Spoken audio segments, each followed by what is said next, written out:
এমন এক কিতাব, যেই কিতাব যতক্ষণ বান্দা তেলাওয়াত করতে থাকে ততক্ষণ পর্যন্ত বান্দারা আমলনামায়ে ফেরেশতারা নেকি লিখতে থাকে।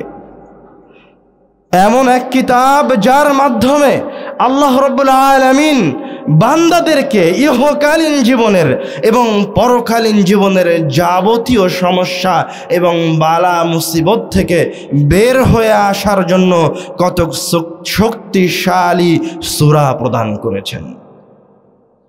এমন এক কিতাব, যে কিতাবের মাঝে আল্লাহ রাব্বুল আলামিন এমন সূরা রেখেছেন যেই সূরাগুলি কিয়ামতের দিনের যে ভয়াবহ বর্ণনা আপনারা শুনলেন, সেই ভয়াবহ সময় আপনার সঙ্গ দিবে। এমন এক কিতাব, যে কিতাবের কিছু সূরা আপনার দুনিয়াবী জীবনের বরকতের জন্য, আপনার দুনিয়াবী জীবনের রুজি বৃদ্ধির জন্য যথেষ্ট হবে।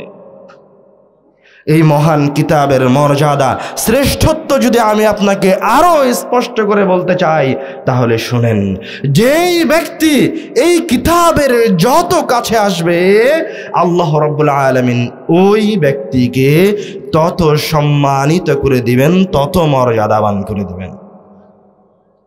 দেখেন, আমাদের নবী মুহাম্মদ সাল্লাল্লাহু আলাইহি ওয়াসাল্লামকে সর্বশ্রেষ্ঠ নবী হিসেবে নির্বাচন করেছেন। কেন তিনি সর্বশ্রেষ্ঠ নবী হিসেবে আমাদের সকলের পিতা আদম আলাইহিস সালামকে নির্বাচন করতে পারতেন না? পারতেন।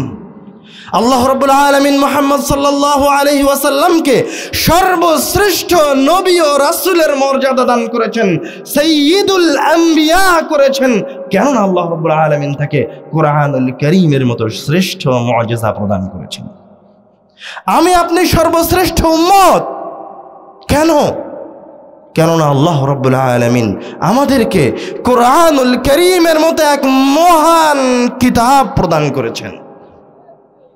কিন্তু আমি আপনি এমন এক বান্দা, আমি আপনি এতটা বিমুখ এই কিতাব থেকে, আমি আপনি আমাদের ধর্ম সম্পর্কে এতটা অজ্ঞ যে আমি আপনি জানি না এই কিতাব থেকে, এই কিতাবের সূরাগুলি দিয়ে আমরা আমাদের দৈনন্দিন জীবন কিভাবে উপকার লাভ করতে পারি।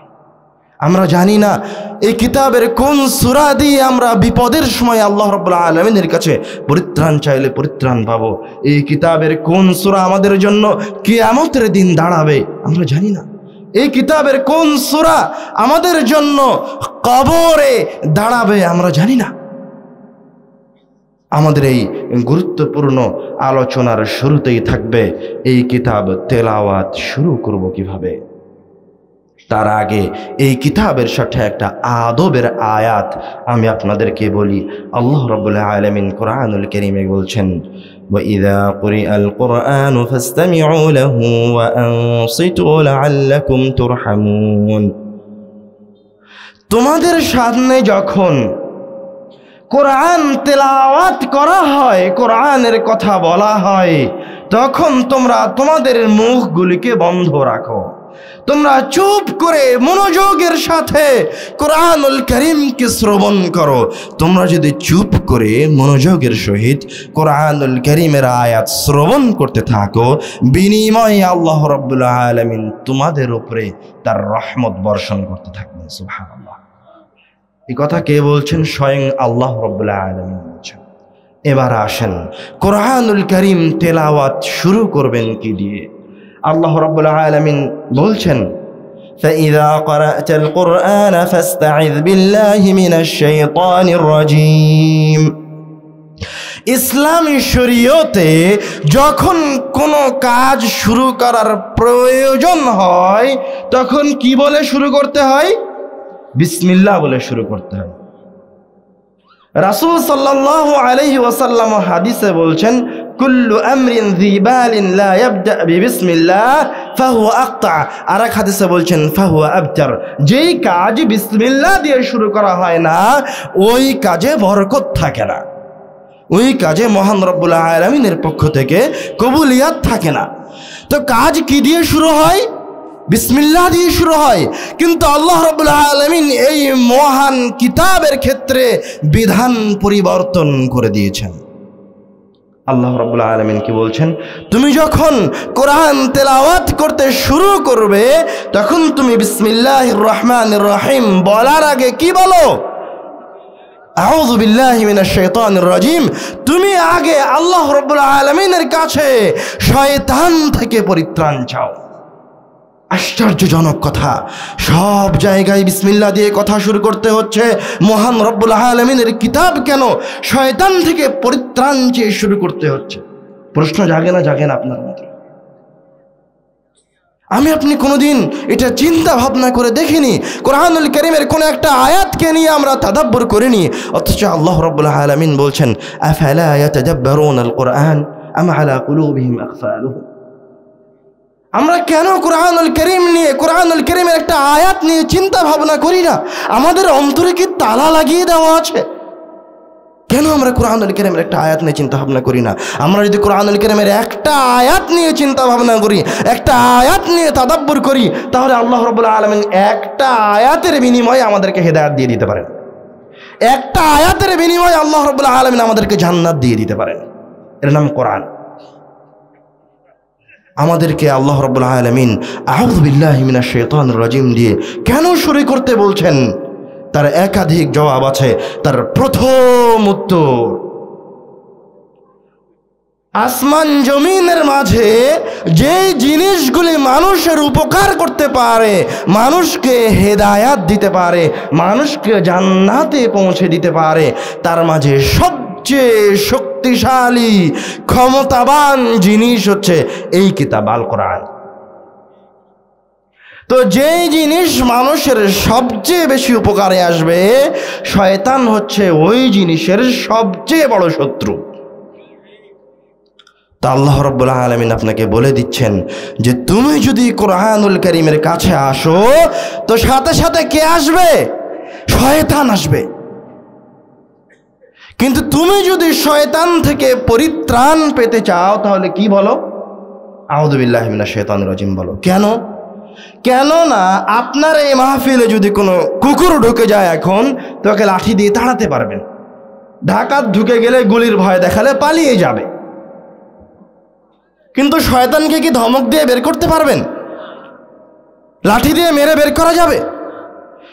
শয়তান এতটা শক্তিশালী, এত শক্তিশালী, এত মহান শক্তির অধিকারী যে আল্লাহ রাব্বুল আলামিন স্বয়ং নিজে বলছেন শয়তান হচ্ছে সুলতান, শয়তান হচ্ছে রাজাধিরাজ। আমি আপনাকে নসিহত করতে পারবো, এটাই আমার সর্বোচ্চ ক্ষমতা। সর্বোচ্চ ক্ষমতা আমি আপনাকে জোর করে হাত দিয়ে কোন খারাপ কাজ থেকে বাধা দিতে পারবো, কিন্তু শয়তান এত শক্তিশালী যে ও আপনার ব্রেনে ঢুকে যেতে পারবে, ও আপনার অন্তরে বসবাস করতে পারে, ও আপনার শিরায় উপশিরায় চলাফেরা করতে পারে। এই জন্য আল্লাহ রাব্বুল আলামিন বলছেন এই কিতাবটা হচ্ছে তোমাদের জন্য সবচেয়ে বেশি উপকারী। তোমরা যদি এই কিতাবের উপকার 100 লাভ করতে চাও, তোমরা যদি শয়তান থেকে বেঁচে থেকে এই কিতাবকে তোমাদের জন্য ফলপ্রসূ করতে চাও, তাহলে আগে কি করো? শয়তান থেকে আশ্রয় চাও।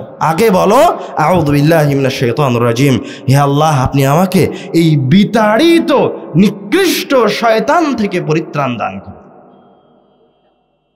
কোরআন হচ্ছে একটা মুজিজা। আমরা জানি না, আমরা সবাই বলি যে কোরআনুল কারীম হচ্ছে রাসূল সাল্লাল্লাহু আলাইহি ওয়াসাল্লামের মুজিজা। এমন মুজিজা যে আয়াত, এর শব্দগুলি শুনলে যারা আরবি ভাষা বুঝে, আইয়ামে জাহেলিয়াতে যারা আরবির বড় বড় পণ্ডিত ছিল, ওরা এই কোরআনুল কারীমের একটা আয়াত শুনে ইসলাম গ্রহণ করত। এটা কিভাবে সম্ভব? তো এই আয়াতের ভিতরেও মুজিজা আছে। ফাস্তাইয বিল্লাহি মিনাশ শাইতানির রাজিম, এই শয়তান শব্দের মাঝেও মুজিজা লুকিয়ে আছে। তার মাঝে আমরা দুটো মুজিজার উল্লেখ করার চেষ্টা করব। তার প্রথম কথা হচ্ছে আল্লাহ রাব্বুল আলামিন এই আয়াতে শয়তান না বলে ইবলিস বললে পারতেন না? শয়তান না বললে খারাপ জিন বললে হতো না? তাহলে শয়তান কি জিনিস, ইবলিস কি জিনিস, আর জিন কি জিনিস। আর আল্লাহ রাব্বুল আলামিন আমাদেরকে শয়তান থেকে পরিত্রাণ চাইতে বললেন কেন? কেন আল্লাহ রাব্বুল আলামিন কোরআনের এই জায়গায় শয়তান শব্দটা ব্যবহার করলেন? এটা যদি জানেন, এটা যদি বুঝতে পারেন, তাহলে আপনি শয়তানের শক্তিমত্তাটা বুঝতে পারবেন।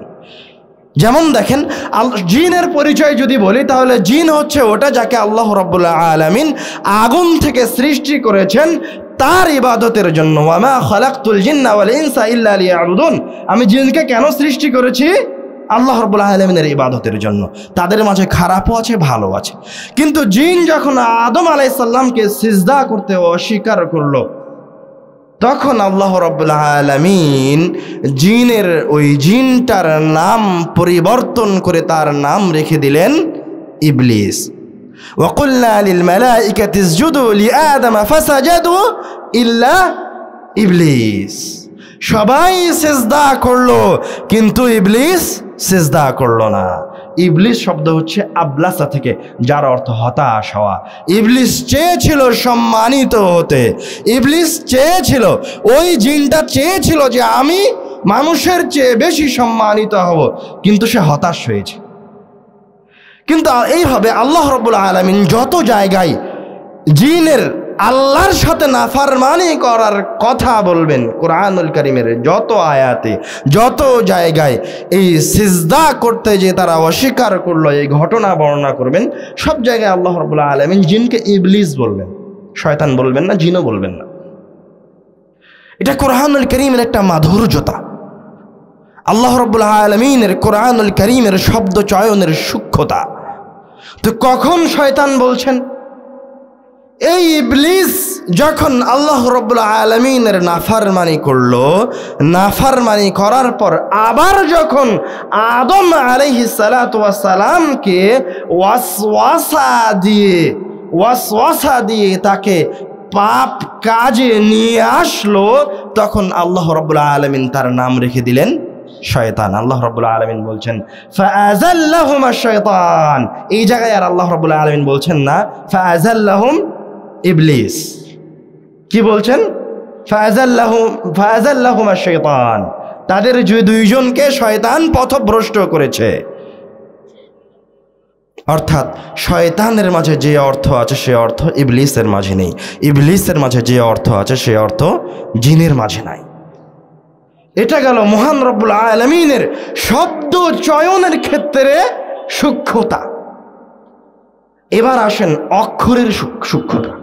এই যে শয়তান শব্দটা আল্লাহ রাব্বুল আলামিন তার এই আচরণকে বোঝানোর জন্য, তার এই ধৃষ্টতাকে বোঝানোর জন্য নিয়ে আসলেন। তো আল্লাহ রাব্বুল আলামিন এই শয়তান শব্দটা কয়টা অক্ষর দিয়ে গঠন করেছেন? কি কি অক্ষর দিয়ে গঠন করেছেন? শিন, ইয়া, ত, আলিফ, নুন। দেখেন আল্লাহ রাব্বুল আলামিনের অক্ষর চয়নের সূক্ষ্মতা। শয়তানের প্রথম অক্ষর হচ্ছে শিন। শিনকে আরবি ভাষায় বলা হয় হুরুফুত তাফাশি।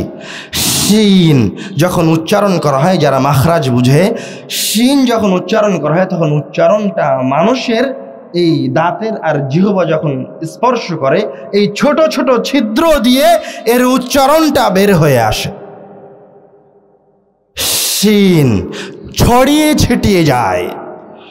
তো আল্লাহ রাব্বুল আলামিন এই অক্ষরটা নিয়ে আসলেন এই জন্য যে আপনি যখন এই দৃষ্ট বস্তুর নাম উচ্চারণ করবেন, তখন আপনি যেন বুঝতে পারেন যে শয়তান হচ্ছে ওটাই যে এইরকম ছোট ছোট ছিদ্র দিয়ে প্রবেশ করতে পারে। শয়তান হচ্ছে ওইটাই যে ছড়িয়ে ছিটিয়ে আছে। তারপরে আল্লাহ রাব্বুল আলামিন এই শব্দের জন্য আর একটা অক্ষর চয়ন করেছেন, সেটা হচ্ছে ত, যেটাকে আরবি ভাষায় হুরুফুশ সিদ্দাহ মিন হুরুফি সিদ্দাহ। আরবি ভাষার সবচেয়ে কঠিন অক্ষর আলিফ বা তা, এগুলি হচ্ছে সহজ, উচ্চারণ করা সহজ, কিন্তু ত উচ্চারণ করা কঠিন। তো আল্লাহ রাব্বুল আলামিন এই যে অক্ষরটা উচ্চারণ করতে সবচেয়ে বেশি শক্তির প্রয়োজন হয়, ওই অক্ষরটা কার নামকরণের ক্ষেত্রে, কার নামের ক্ষেত্রে ব্যবহার করেছেন?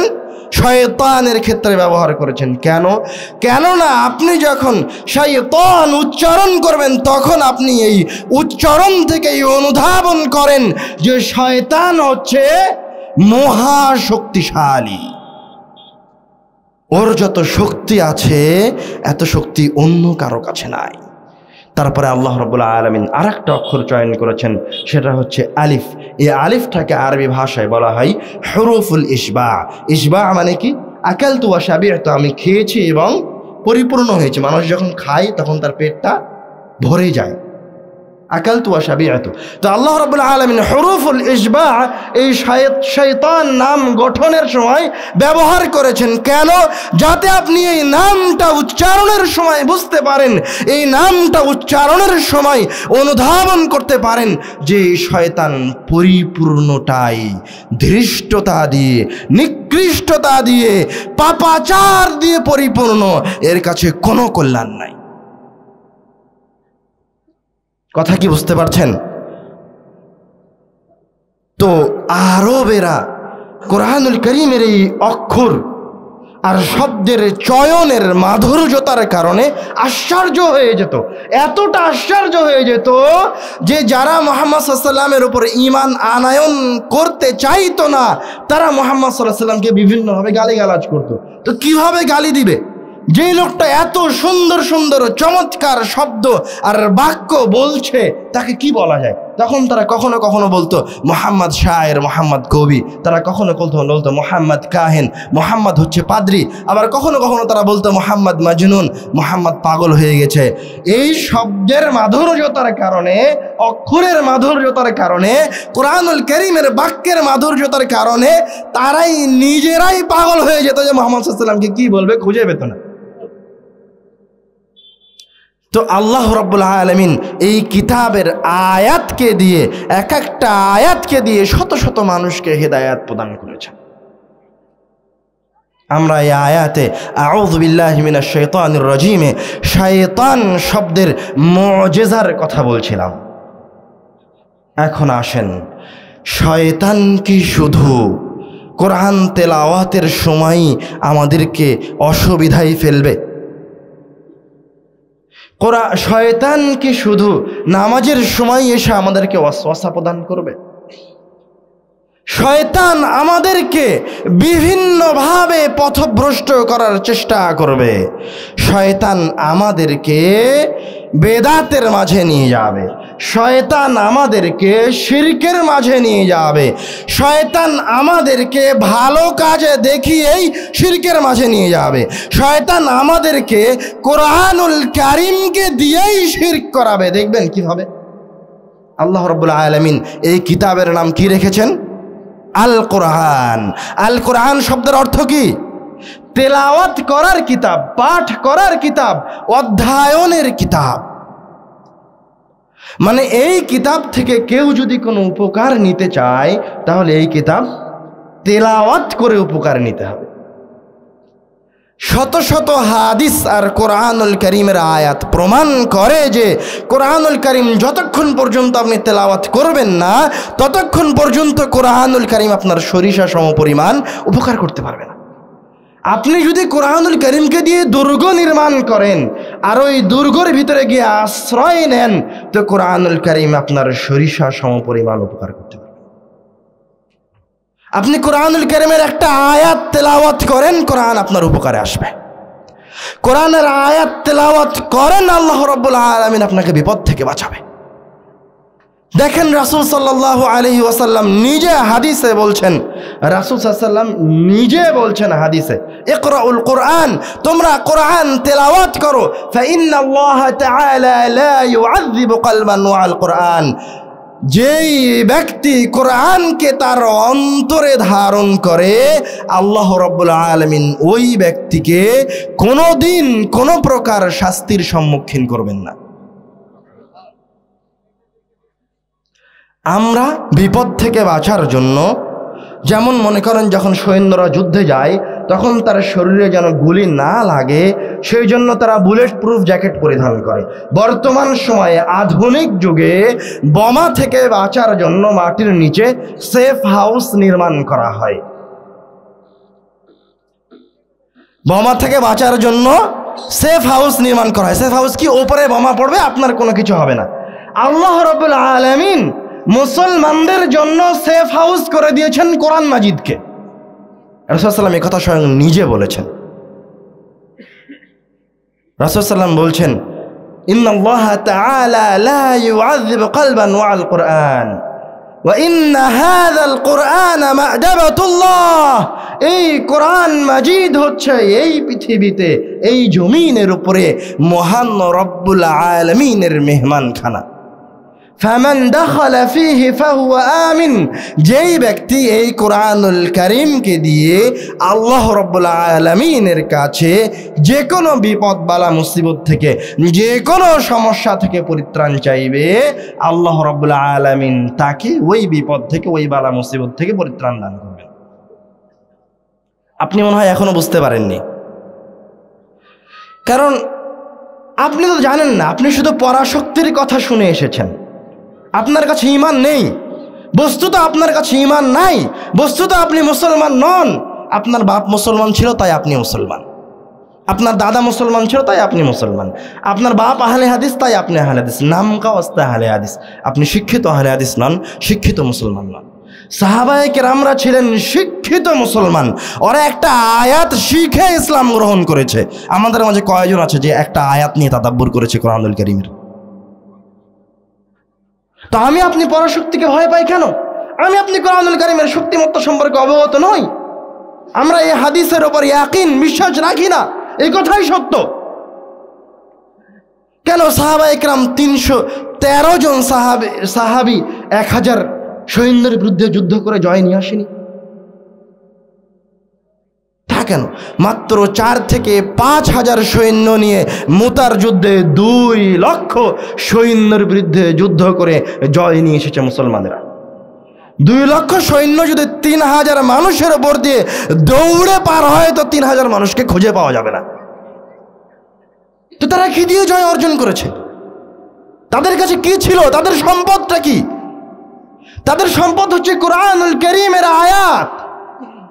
তারা একটা আয়াত শিখে ঈমান এনেছে। তারা জানে যে এই কিতাবের একটা আয়াতের একটা শব্দ, একটা অক্ষর দিয়ে এই বিশাল বাহিনীকে তছনছ করে দেওয়া সম্ভব। তারা একথা ইলমুল ইয়াকিন দৃঢ়ভাবে বিশ্বাস করত যে কোরআনুল কারীমের একটা আয়াত দিয়ে রোম পারস্যকে খণ্ড বিখণ্ডিত করে দেওয়া সম্ভব, এটা তারা বিশ্বাস করত। না হলে দেখেন, মুহাম্মদ সাল্লাল্লাহু আলাইহি ওয়াসাল্লাম একজন ক্ষুধার্ত ব্যক্তি, গায়ের পোশাকটা ঠিক মতো যার জোটে না, সেই ব্যক্তি যখন খন্দকের যুদ্ধে পরীক্ষা খনন করছেন, ক্ষুধার্ত অবস্থায় তার পেটে পাথর বাঁধা আছে, তিনি যখন পরীক্ষা খনন করছেন তখন বলছেন যে মুসলমানরা একদিন রোম পারস্য জয় করবে। বুঝতে পারেননি? উনি ক্ষুধার্ত, তাদের কাছে অস্ত্র নাই, তাদের পরার পোশাক নাই, কি বলছে রোম পারস্য জয় করবে। রোম পারস্য হচ্ছে বর্তমান সময়ের আমেরিকার, বর্তমান সময়ের আমেরিকা যুক্তরাজ্য, বর্তমান সময়ের চীন। তো ওই সময় রাসূলের কাছে কোনো অস্ত্র নাই, কোনো কিছু নাই, আর কি বলছে রোম পারস্য জয় করবে। কিভাবে? তারা কোরআনুল কারীমের একটা আয়াত শিখেছিল, তারা কোরআনুল কারীমের একটা আয়াত শিখে ঈমান আনয়ন করেছিল।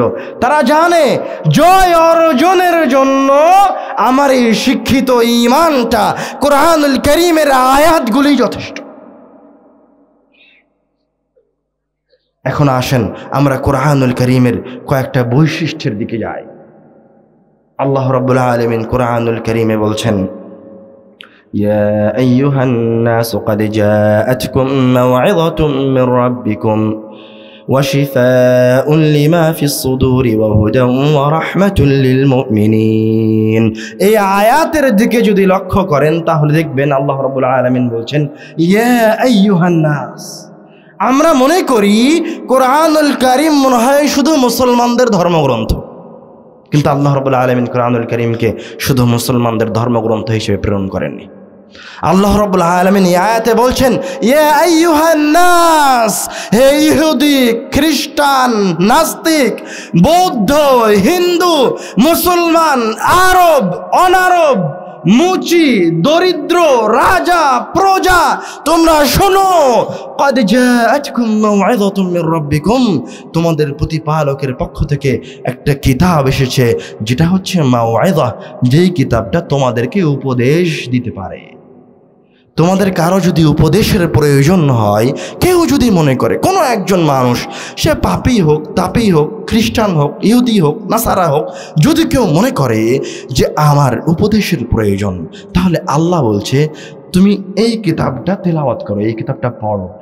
তোমার যেই সমস্যায় থাক না কেন, যেই সমস্যার মাঝে থাকো না কেন, ওই সমস্যা থেকে উদ্ধারের নসিহত, ওই সমস্যা থেকে বাঁচার উপদেশ এবং তোমার হেদায়াত পাওয়ার উপদেশ এই কিতাবের মাঝে পাবে। এই কিতাব তেলাওয়াত করো, এই কিতাব তোমাকে উপদেশ দিবে। আর কি করবে?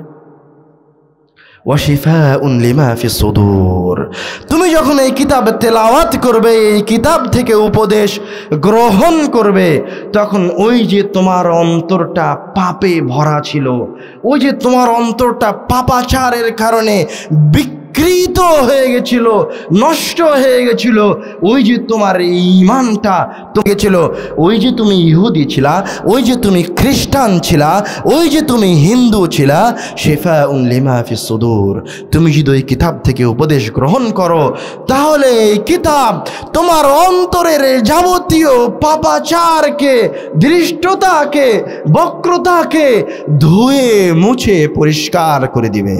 সুবহানাল্লাহ। ওয়াহুদাও ওয়া রাহমাতুল লিল মুমিনিন, এবং এই কিতাব তোমাকে উপদেশ দেওয়ার পর, তোমার অন্তরকে পবিত্র করার পর তোমাকে হেদায়াত প্রদান করবে। হেদায়াত প্রদান করবে মানে কি? হেদায়াত হচ্ছে আমার আপনার জীবনের লক্ষ্য, উদ্দেশ্য। আপনি যতই আমল করেন না কেন, যত ভালো কাজ করেন না কেন, যদি আপনার কাছে হেদায়াত না থাকে, যদি আপনার কাছে হেদায়াত না থাকে, তাহলে আপনার কোনো কাজ, কোনো কর্ম, কোনো কাজে আসবে না। তার নাম হচ্ছে হেদায়াত।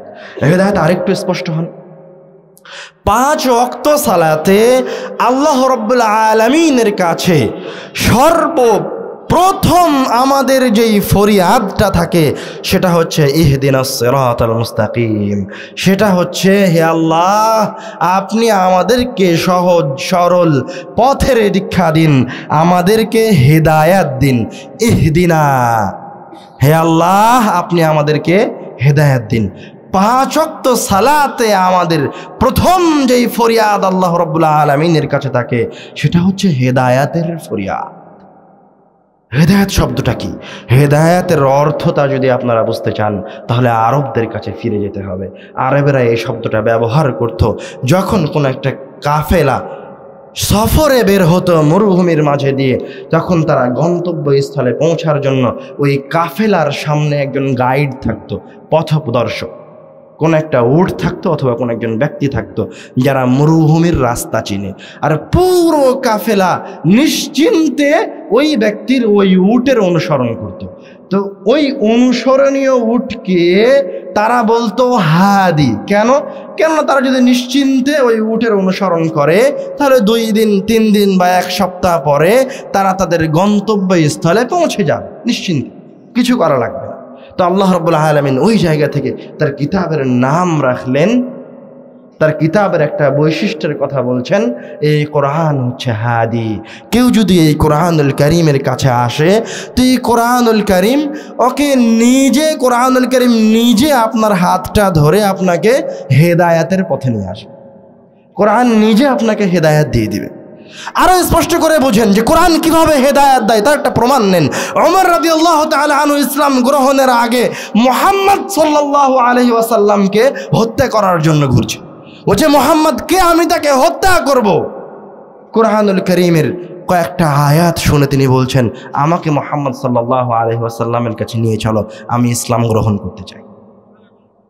তার নাম কোরআনুল কারীমের হেদায়াত। আজও দেখেন, যে ব্যক্তি কোরআনুল কারীমের অনুবাদ বোঝে না, এইরকম শত শত ব্যক্তি আছে কোরআনুল কারীমের 1টা 2টা 5টা আয়াত শুনে তার মাধুর্যতায় ইসলাম গ্রহণ করেছে। তার নাম হচ্ছে কোরআনুল কারীমের হেদায়াত। কোরআনুল কারীমের হেদায়েতের সূক্ষ্মতা আর সৌন্দর্যতা বলতে গিয়ে আল্লাহ রাব্বুল আলামিন কোরআনুল কারীমে বলছেন, ওয়ালাকিন জাআলনাহু নূরান নাহদি বিহি মান নাশা। আব্বু চলে এসেছেন, আব্বু বসা পর্যন্ত আমরা অপেক্ষা করছি, তারপরে আমাদের আলোচনা শুরু হচ্ছে।